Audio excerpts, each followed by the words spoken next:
to all the dispossessed youth of Africa, for perpetuation of communion with ancestral spirits through the fight for African freedom, and in the firm faith that the dead, the living, and the unborn will unite to build the destroyed shrines.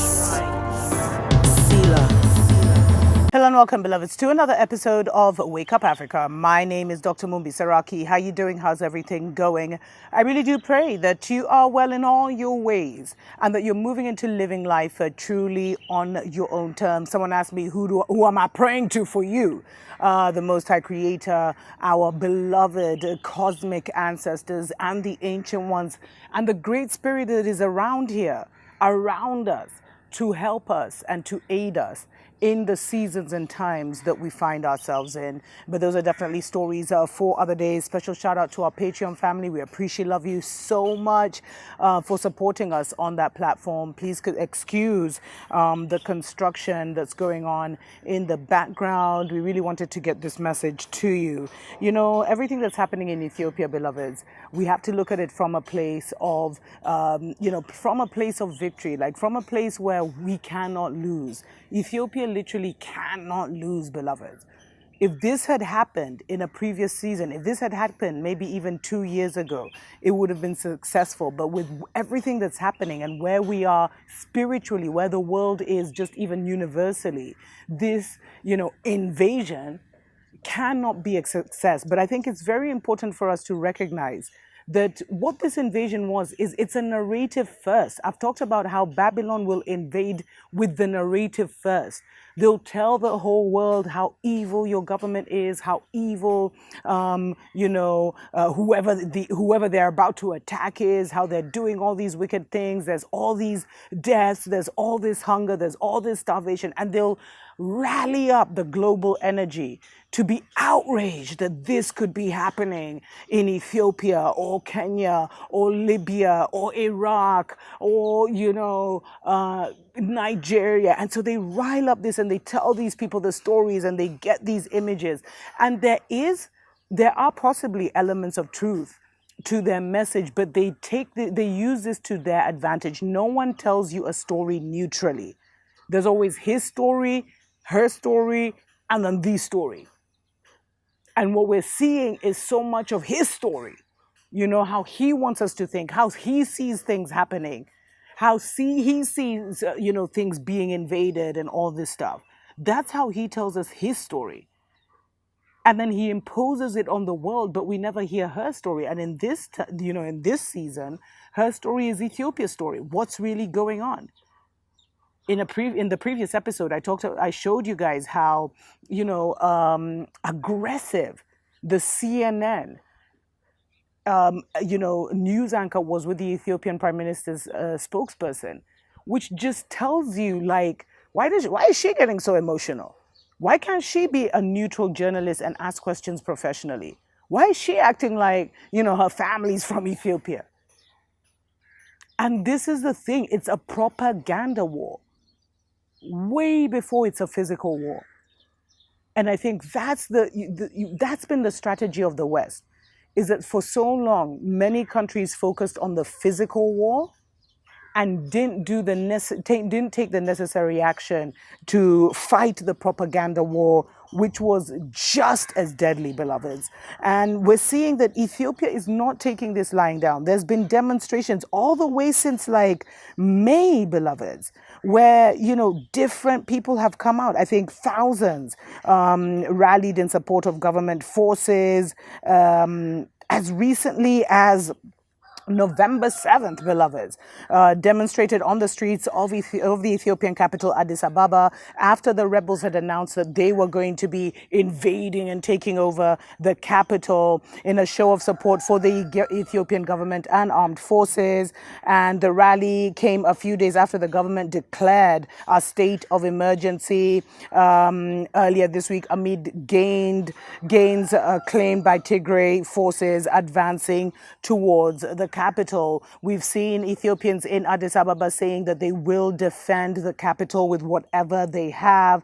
Local media are the ones who reported that protesters were tens of thousands packed up. If you've been to Ethiopia, then you know Meskel Square, the famous square in the center of the capital city, with some draped in the national flags, others holding posters reading, "We don't need interference from abroad." Others saying, "Shame on you, USA," because, the divided kingdom has actually said that they are going to be removing Ethiopia from their AGOA system, which is like, a special kind of program that they have with Africa, an economic program where they get like some free goods in, etc. Who cares at this point? Because they're imploding the divided states anyway. Angola is going to become irrelevant. But thousands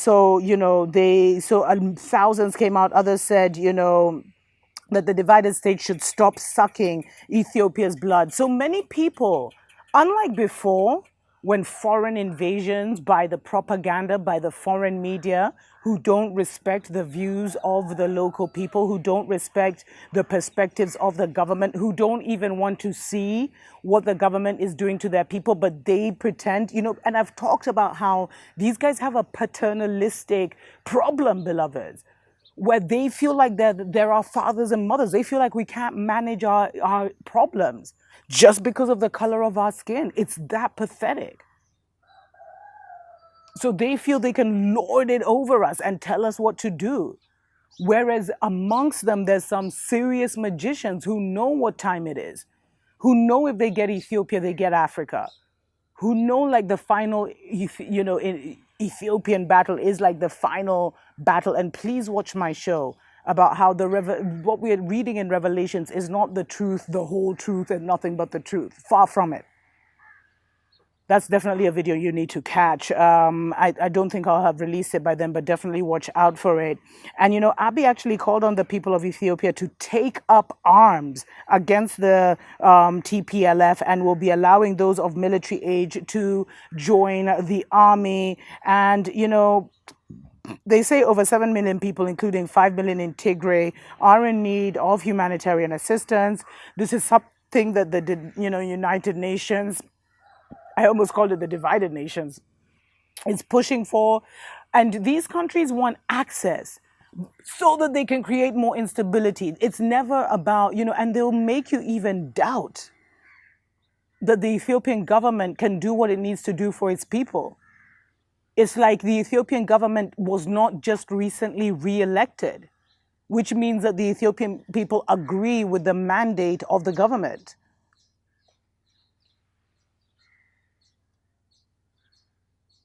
But it's because they think they're superior, beloveds, that they feel they can just come into the nation. And as I said, there are those behind the scenes where it's much deeper than that. But we also saw, beloveds, it's deep. There was an article that appeared recently that was saying that Ethiopia's war is actually echoing on the streets of Washington. And it says, Ethiopian Americans, they have a massive presence, especially in Minnesota. They actually came out and they said, people who have lived in harmony for years, now they are forced to take sides. Children are forced to either go with their mother or father because of how communities are rallying against it. And beloveds, it's like they've used their Masonic brotherhood, including the head of WHO and others, to kind of create this division among the diasporan Ethiopians to weaken the global narrative. Because if Ethiopia stands on one accord and says, this is what is happening to us, and everyone stands on that and they push the energy, then this thing will crumble. So, many actually came out, thousands actually came out to Washington, and they demonstrated, calling on the divided states to stop interfering in the business of Ethiopia, because Ethiopia was a sovereign nation and should be allowed to conduct its own national internal affairs. But that's why I keep saying, beloveds, it's never been about world peace. It's always been about world interests. So Ethiopia is not taking this lying down, and a lot of people have picked this up from Deutsche Welle, the German news publication. Like, it's great that this is even gaining momentum. Even the CNN's picked this up, and even Voice of America talked about how Ethiopians rallied by the thousands to support Abiy Ahmed and denounce the divided states. And one of them, they quoted one citizen as saying, why does the U.S. government not negotiate with terrorists like Al-Shabaab, yet they're ready to negotiate, and they're telling us to take a ceasefire, and they're ready to negotiate. They want us to negotiate with our rebel forces, the TPF or whatever, TPLF, the Tigray People's Liberation Front. And they said, they want to destroy our country like they did to Afghanistan. They will never succeed. We are Ethiopians. They will never succeed, beloveds. This is more of, as I told you, things happen spiritually and physically. The fact that they're trying to invade Ethiopia right now should tell you what time it is in the world.